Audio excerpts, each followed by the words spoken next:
আসসালামু আলাইকুম রহমতুল্লাহ বরকাত। আমার সকল দিনই ভাই বোনেরা, আমি পাবলিসিটি করার জন্য এটা দেখাইতেছি না। মালাকুল মত কখন তো সামনে আসে এটা বলতে পারি না।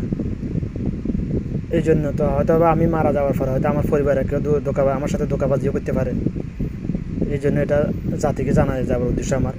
এটা হচ্ছে আমার সাদকা জারিয়া ফান্ড, অর্থাৎ আমার ব্যবসা প্রতিষ্ঠান থেকে প্রত্যেক সপ্তাহে প্রতি মাসে নির্দিষ্ট পরিমাণ একটা অ্যামাউন্ট এই ফান্ডে জমা হয় আমার। গত 5 বছর ধরে আমি এটা করতেছি। এটার উদ্দেশ্য হলো সুদের বিরুদ্ধে লড়াই করার জন্য। আমার আসলে একটা হাদিস, কারো কলবে ঢুকতে হলে আগে ফ্যাটে ঢুকতে হবে। অর্থাৎ সুদের বিরুদ্ধে আমি কাজ করতে হলে, সুদ প্রতিরোধের জন্য কাজ করতে হলে তাহলে আমাকে আগে কজে হাসানা ফান্ড তৈরি করতে হবে, দিতে হবে। আমার কজে হাসানা যদি আমি না দিতে পারি তাহলে আমার সুদের বিরুদ্ধে কথা বলার অধিকার নাই। এই জন্য আমার এই ফান্ডটা তৈরি করা ইনশাল্লাহ ব্যক্তিগত। এই যে দেখুন লিখে আছে, এটা 5 বছর আগে এটা লিখে রেখেছি। আমি যদি মারা যাই, আমার সম্পদ থেকে অর্থাৎ আমার এই দোকান থেকে কিছু যোগ করে, অর্থাৎ কিছু বলতে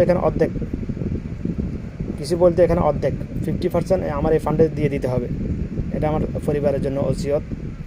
আমি যখনই মারা যাব, আমি এই ফান্ড শুরু করার আগে যদি আমি মারা যাই, আজকে যদি আমি হয়তো 1 সেকেন্ড পরে মারা যেতে পারি, যদি আমি মারা যাই এই ফান্ড চালু করার আগে, কারণ এটা সদকা জারিয়া, চলমান সদকা জারিয়া কিয়ামত পর্যন্ত এটা তৈরি আমি শুরু করে দিব, কিয়ামত পর্যন্ত এটা চলমান থাকবে। এই ফান্ড কখনো নষ্ট হবে না, এমন পরিকল্পনা আল্লাহ পাক আমাকে দিয়েছে এই ফান্ড টিকিয়ে রাখার জন্য ইনশাআল্লাহ।